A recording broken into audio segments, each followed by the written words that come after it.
I come back to you now. Sauron's forces have begun their attack. Lost. I don't think Gandalf meant for us to come this way. The defenses have to hold. Just tie him up and leave him. No! You know the way to Mordor.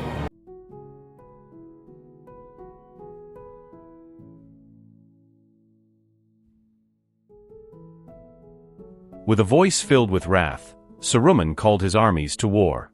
A great battle was about to begin. In an instant, the orc armies beneath his tower roared with excitement, restless and hungry to conquer Middle-earth. At the same time, Saruman forged an alliance with Sauron through a crystal ball. The alliance of the Twin Towers was ready to move. Barad-dûr stood near Mount Doom, crowned by Sauron's malevolent eye. Barad-dûr and Saruman's Orthanc were known as the Twin Towers, vast and terrifying. The colossal gates of Mordor slowly opened, and the armies of Mordor marched toward the kingdom of Rohan. Meanwhile, another orc legion raced across Rohan's borders. Their mission was to deliver 2 captured hobbits to the white-robed wizard Saruman. At the same time, the Prince of the Elves and his companions hastened in pursuit, determined to rescue the hobbits before the orcs reached Isengard. Sensing pursuit, the orcs increased their speed. Legolas could not close the distance. After 3 days and 3 nights of running, the pursuers could go no farther and stopped at the edge of Fangorn Forest. During that time, the orcs had eaten and drunk nothing. Hunger sparked conflict among them. Some orcs suggested eating the hobbits, leading to violent infighting. Pippin and Merry used the chaos to plan their escape. Just as the orcs were about to kill them, a spear struck one orc from behind. Hooves thundered as cavalry charged into the orc ranks and wiped them out within moments. Observing the sky, Legolas suspected a battle had taken place the night before. Aragorn stepped forward and called for a halt, hoping to learn the fate of the hobbits. The cavalry surrounded them, and their captain demanded an explanation. Aragorn calmed the tension and learned they were riders of Rohan. They explained that King Theoden had long been under Saruman's influence and that they had been banished to the borders. They confirmed they had destroyed an orc legion the previous night and burned the bodies. Before leaving, they gave Aragorn and his companions 2 swift horses. The 3 companions searched the battlefield and found a hobbit's belt. Aragorn blamed himself, but soon noticed tracks that proved the hobbits were alive. They had fled into Fangorn Forest. Unaware of the forest's danger, Pippin and Merry wandered among ancient trees that could move and speak. Tree spirits captured them, suspecting them of aiding orcs who had destroyed the forest. The spirits planned to deliver them to the White Wizard. Hearing this, the hobbits knew it meant Saruman. Meanwhile, Aragorn, Legolas, and Gimli entered Fangorn Forest. Legolas heard the trees whispering. Danger closed in. They drew their weapons, but a white-robed wizard effortlessly deflected their attacks. A blinding light shone, and when it faded, they saw Gandalf.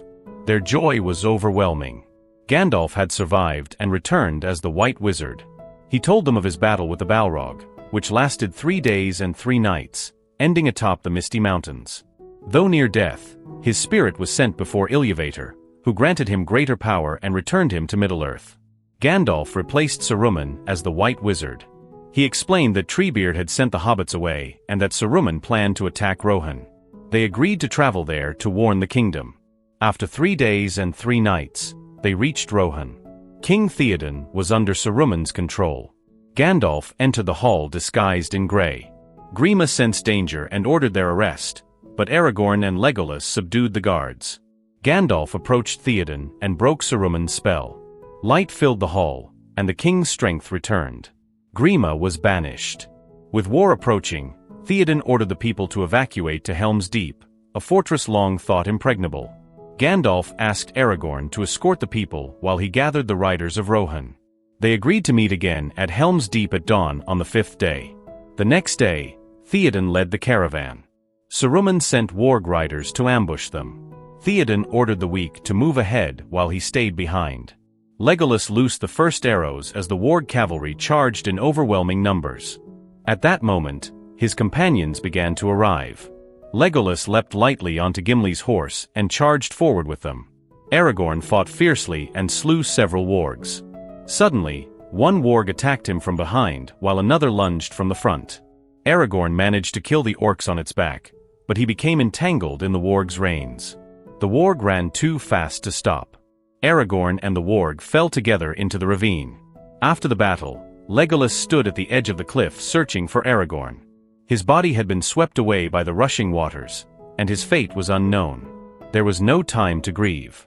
This was not the moment to mourn Aragorn. They quickened their pace toward Helm's Deep. After great effort, they finally reached the fortress. A battle between men and beasts was about to begin at Helm's Deep.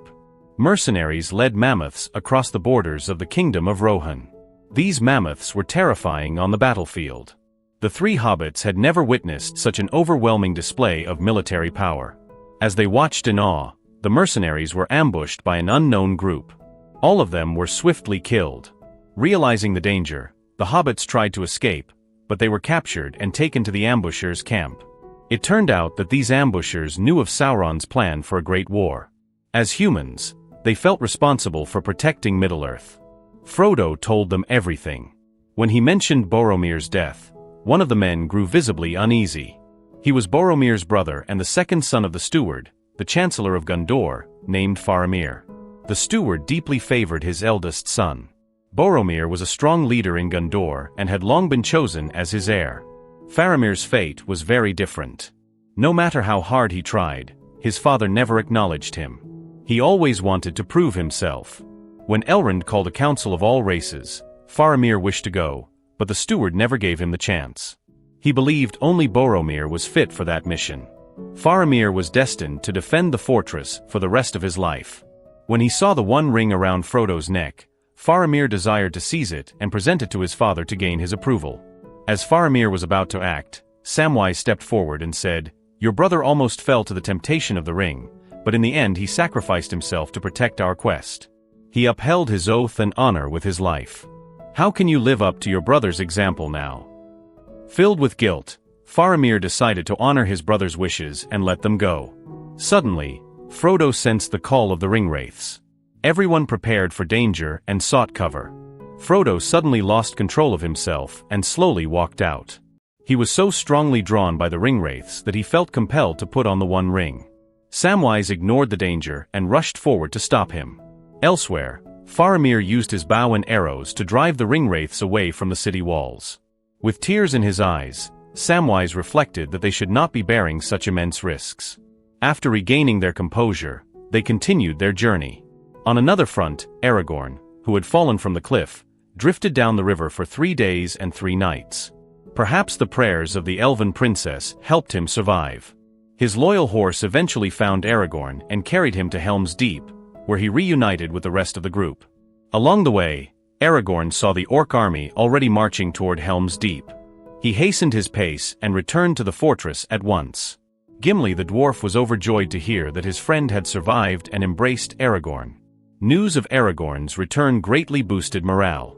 Aragorn immediately reported to King Theoden.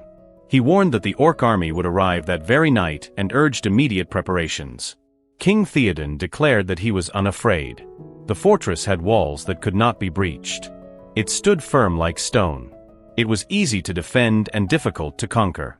He said that land could be replanted and houses rebuilt. As long as the walls stood, he would oppose Saruman to the end. Aragorn argued that the orcs' true goal was the destruction of all Middle-earth. He proposed that King Theoden seek aid from other races. Theoden had lost faith in alliances with elves and dwarves, believing those bonds had long since broken. Aragorn said that Gondor would honor its oath. However, after many orc attacks with no support, Theoden no longer believed in alliances. That night, the battle was inevitable. King Theoden hid the old, the weak, and the children in the deep cellars. The rest armed themselves with little time and inadequate weapons. Old men and children prepared to join the brutal fight. Soon, the orc army arrived at Helm's Deep. King Theoden donned his armor. 300 men against 10,000 orcs stood little chance of victory. Suddenly, a horn sounded. The elves had not forgotten their oath. They arrived with 5,000 warriors clad in golden armor. Aragorn was overjoyed to see his comrades and embraced them. They prepared for the coming assault. The Battle of Helm's Deep raged for 3 days and 3 nights. Every scene stirred the blood. Human and elven forces gathered atop the city walls, ready to strike. The orc horde stood about 500 meters away. Tension peaked. Everyone stood firm and resolute, fear forgotten. Behind them were loved ones who needed protection. Thunder roared and heavy rain poured down, weighing upon the battlefield. Even those hiding in the cellars felt the pressure of the coming clash. Tens of thousands of fully armed orcs filled the field. Aragorn, as the supreme commander, delivered an inspiring speech. With a thunderous roar from the orc general, the battle began.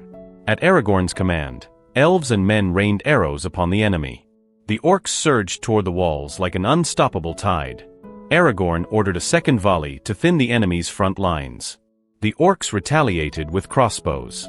Before the defenders on the walls could react, the orcs swiftly raised ladders and began scaling the walls.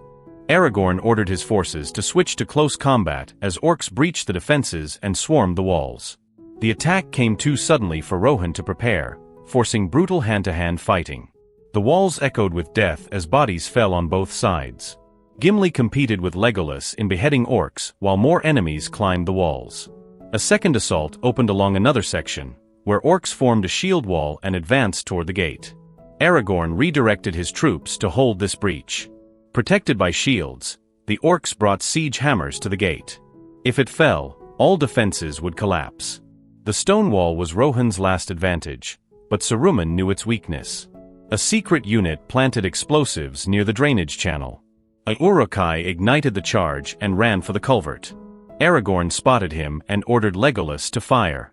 Even pierced by arrows, the Uruk-hai leapt forward and detonated the bomb. The explosion shattered the wall and opened a massive breach. Orcs poured through in great numbers. Aragorn led the defenders into close combat. Legolas slid down on a shield to join him and cut down dozens of orcs with rapid shots. The battle dragged on with heavy losses on both sides. The battering ram smashed the gate open. To relieve the pressure, Aragorn and Gimli slipped inside and launched a surprise attack. Aragorn tossed Gimli onto the bridge, and together they cut down wave after wave of orcs. Elsewhere, Legolas severed a rope, sending a ladder crashing down on the attackers. The defenders were eventually overwhelmed and retreated into the inner keep. Inside, the elderly and vulnerable gathered in fear. King Theoden refused to surrender. He chose a final charge for the honor of Rohan. They armed themselves and advanced. Gimli sounded the horn. Theoden led from the front, cutting down every orc in their path. As the battle raged, Gandalf arrived at dawn with reinforcements. Bathed in sunlight, he brought renewed hope. 5,000 riders charged under Gandalf's command. The orcs faltered in the light. Gandalf fought at the front, staff and sword in hand, striking the enemy without hesitation. Elsewhere, Pippin and Merry were sent home by the Ents. Enraged by Saruman's destruction of their forest, the Ents gathered for war and attacked Isengard. They hurled stones, crushed orcs, and tore through the stronghold. Fire became the orcs' weapon, burning several Ents. In response, the Ents destroyed the dam, flooding Isengard. The waters extinguished flames and swept the orcs away, drowning the forges and armories. Back at Helm's Deep, daylight strengthened Rohan's resolve. The orcs realized defeat and fled toward Fangorn Forest. Gandalf ordered no pursuit. The orcs ran straight into the wrath of the Ents and were destroyed. Victory came at great cost. Gimli and Legolas compared their tallies, Gimli boasting of 43 kills. Saruman, trapped in his tower, saw his power broken. The Battle of Helm's Deep was over, but Gandalf warned the war had only begun. Sauron's armies still gathered, and the coming battle for Gondor would decide the fate of Middle-earth, and with that the story ends here. The story highlights loyalty and trust. Sam stays with Frodo through danger and doubt. Aragorn and his allies protect Rohan even when the odds are low. Strong bonds keep them moving. Teamwork helps them survive battles and loss. The story also shows courage and restraint. Theoden rises from control and leads his people again. The defenders of Helm's Deep fight to protect their homes. The ring tempts many, but some choose honor over power. Small choices shape the fate of many.